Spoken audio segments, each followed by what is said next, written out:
In debtor's yard the stones are hard, and the dripping wall is high, so it was there he took the air beneath the leaden sky, and by each side a warder walked, for fear the man might die. Or else he sat with those who watched his anguish night and day, who watched him when he rose to weep, and when he crouched to pray, who watched him lest himself should rob their scaffold of its prey. The governor was strong upon the Regulations Act. The doctor said that death was but a scientific fact, and twice a day the chaplain called and left a little tract. And twice a day he smoked his pipe and drank his quart of beer. His soul was resolute and held no hiding place for fear. He often said that he was glad the hangman's hands were near. But why he said so strange a thing no warder dared to ask, for he to whom a watcher's doom is given as his task must set a lock upon his lips and make his face a mask, or else he might be moved and try to comfort or console. And what should human pity do, pent up in murderer's hole? What word of grace in such a place could help a brother's soul? With slouch and swing around the ring we trod the fool's parade. We did not care, we knew we were the devil's own brigade, and shaven head and feet of lead make a merry masquerade. We tore the tarry rope to shreds with blunt and bleeding nails. We rubbed the doors and scrubbed the floors and cleaned the shining rails, and rank by rank we soaped the plank and clattered with the pails. We sewed the sacks, we broke the stones, we turned the dusty drill, we banged the tins, we bawled the hymns, and sweated on the mill. But in the heart of every man terror was lying still.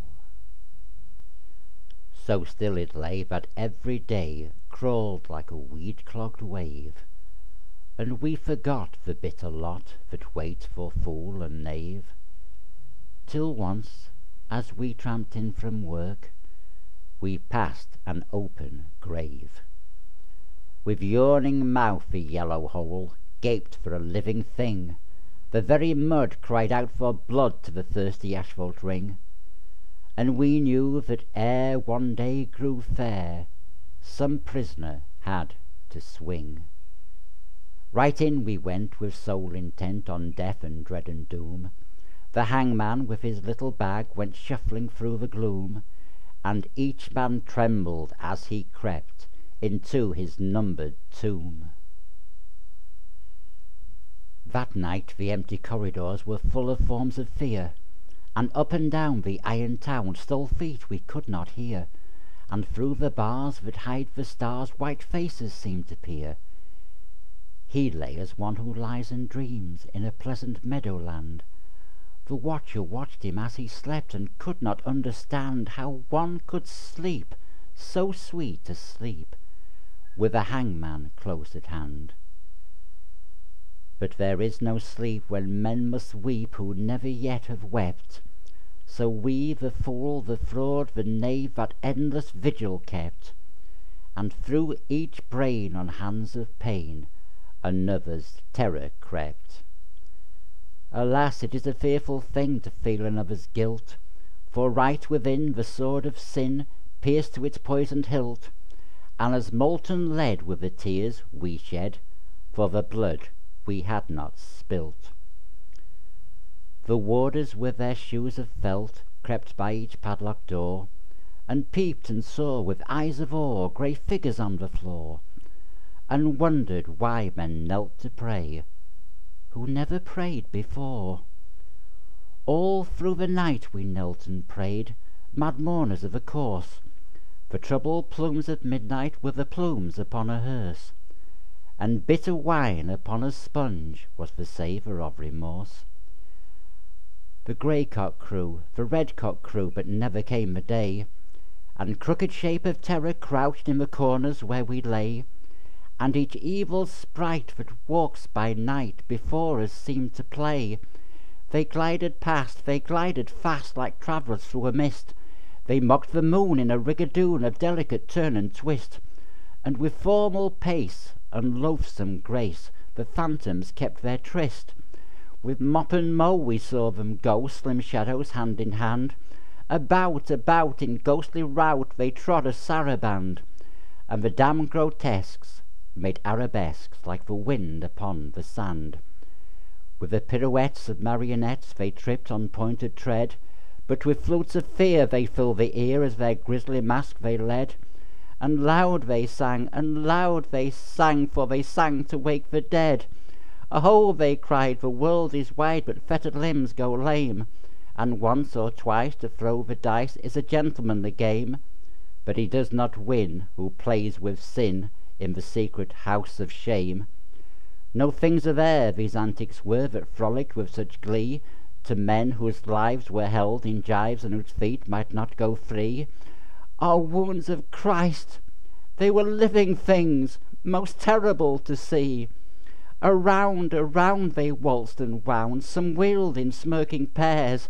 With a mincing step of demi-rep, some sidled up the stairs, and with subtle sneer and fawning leer, each helped us at our prayers. The morning wind began to moan, but still the night went on. Through its giant loom the web of gloom crept till each thread was spun, and as we prayed we grew afraid of the justice of the sun. The moaning wind went wandering round the weeping prison wall, till like a wheel of turning steel we felt the minutes crawl. O moaning wind, what had we done to have such a seneschal? At last I saw the shadowed bars, like a lattice wrought in lead, move right across the whitewashed wall that faced my free-planked bed. And I knew that somewhere in the world God's dreadful dawn was red. At 6 o'clock we cleaned our cells, at 7 all was still, but the sough and swing of a mighty wing the prison seemed to fill. For the Lord of Death with icy breath had entered in to kill. He did not pass in purple pomp, nor ride a moon-white steed.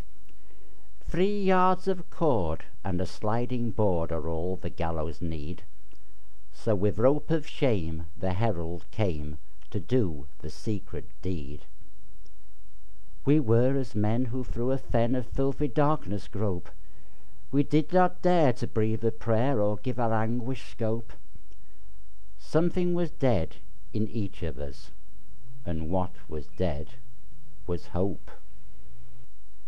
For man's grim justice goes its way, and will not swerve aside.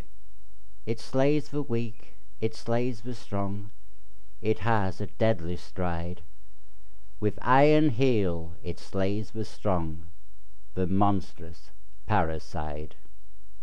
We waited for the stroke of 8, each tongue was thick with thirst, for the stroke of 8 is the stroke of fate that makes a man accursed, and fate will use a running noose for the best man and the worst. We had no other thing to do save to wait for the sign to come, so like things of stone in a valley lone, quiet we sat and dumb. But each man's heart beat thick and quick, like a madman on a drum. With sudden shock the prison clock smote on the shivering air, and from all the jail rose up a wail of impotent despair, like the sound that frightened marshes hear from a leper in his lair. And as one sees most fearful things in the crystal of a dream, we saw the greasy hempen rope hooked to the blackened beam, and heard the prayer the hangman's snare strangled into a scream. And all the woe that moved him so that he gave that bitter cry, and the wild regrets and the bloody sweats, none knew so well as I. For he who lives more lives than one, more deaths than one, must die.